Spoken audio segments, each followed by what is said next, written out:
তেলফরিদ জাকার হোসেন আমার এই মালিকানা জায়গা এই যে রাতের অন্ধকার 1টা বাজে এই বেকু মেশিন লাগাই দিয়ে আমার জায়গা দখল করতে চাইছে। আমারে মারিয়ালে বেলায় হুমকি ধমকিদের। সে একজন আওয়ামী লীগের কর্মী, আওয়ামী লীগের নেতা। আর আমারে বলে যে আমি আওয়ামী লীগ করছি। আমি বলছি আমি আওয়ামী লীগ করছি, আমার জায়গা জমির ভয়ে আমি আওয়ামী লীগ করছি, আমি তো আর কারো ক্ষতি করি না।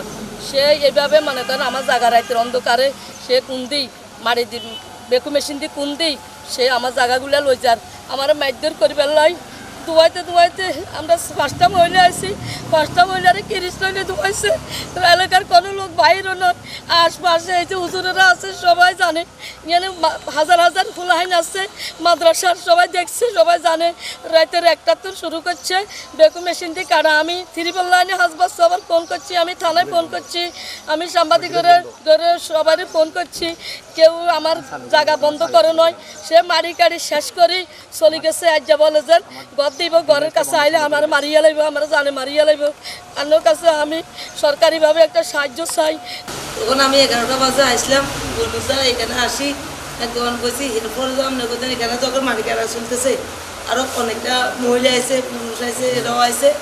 যখন এমনি গিয়ে যখন গনাইছে তখন আপনার কোথায় তারা যখন ধরেছে ধোয়ানির লগে আমরা একজন এক মিনিট চলে গেছি। যাওয়ার পিরিয়ডে একটা মানে মেয়ে 18 বছরের, ওরা আর খুঁজি পাই না পাওয়াতে আমার বোনের রাতের 1টা বাজে ফোন দিছে পুলিশের কাছে। পুলিশ এখনও আসে না। পুলিশ ফোন দিয়ে আরেকটা নাম্বার দিছে ওনারে, ওই নাম্বারও ধরে না। কালকে রাত্রে 10:30টায় না 11টায় এরকম আর কি আপায় ফোন দিল, আপা আপনি কই আছেন? আমি কইছি আমি তো এখানে আছি। আপনি একটু বাইরে, তো আমি বাইরে দেখলাম এটা আর কি হেরা মারির কারের একজন একই মানে হুমকি হামকাদের চলে যার আপা 3 নাম্বারে ফোন দিছে। এখনো পর্যন্ত আমরা কোনো সারা দেখতেছি না, আইনের তরে কোনো পুলিশ কোনো কেউ নাই। এ আবার থানার করছে, অভিযোগ জানাইছে, এখনো কোনো পুলিশ টুলি এখনো কোনো আমরা খোঁজখবর পাইতেছি না, কারোকে দেখতেছি না। 22 সালে আমাদের এই বাড়িটা ধরেন ডোজার মেশিন লাগাই, বেকু মেশিন লাগাই আমাদের কাটে নিয়ে গেছে 10 ফুট।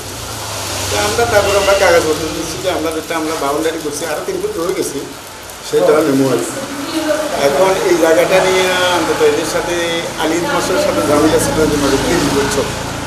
এরপরে যে 2-3 বছর 5 বছর মনে হয় আলিয়া নম্বর থেকে মনে হয় দখল করতে পারে না বিদায় আলিদ মাস্টারে বিক্রি করে দিয়েছে আলিয়া নম্বরের কাছে। মানে আলিয়া নম্বরে দখল করতে পারতেছে না, এইটাই জায়গাটা মূলত হয়তো এতদিন কেউ কিছু করতে পারে না।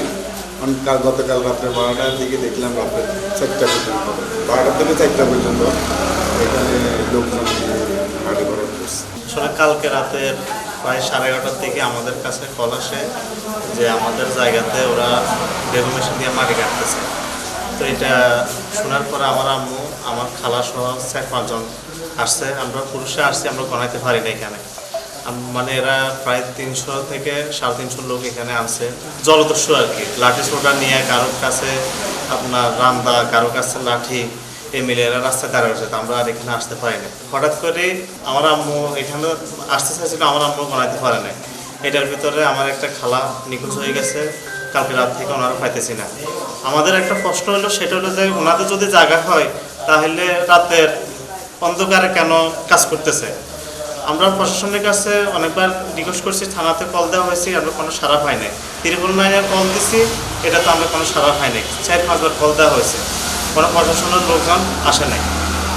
আমরা এর পিছিয়ে চাই মানে সবাই মিলে এখানে প্রশাসনের কাছে চাই যে আমাদের যদি কাগজ পাই তাহলে আমাদের জায়গাটা আমাদেরকে বুঝাই দিকে, আর যদি কাগজ না পাই তাহলে আমাদেরকে এখানে আসা যাওয়ার দরকার নেই। তাই ওনারা বসতেও চায় না কারোর সাথে। অনেকবার এটা নিয়ে থানাতে হয়েছে, আবার কোর্টের মামলা আছে, এরা কোনো কিছু মানতেছে না। এরা ওই বিন ফির ব্যাগ লাগিয়ে এগুলো করতেছে এখন।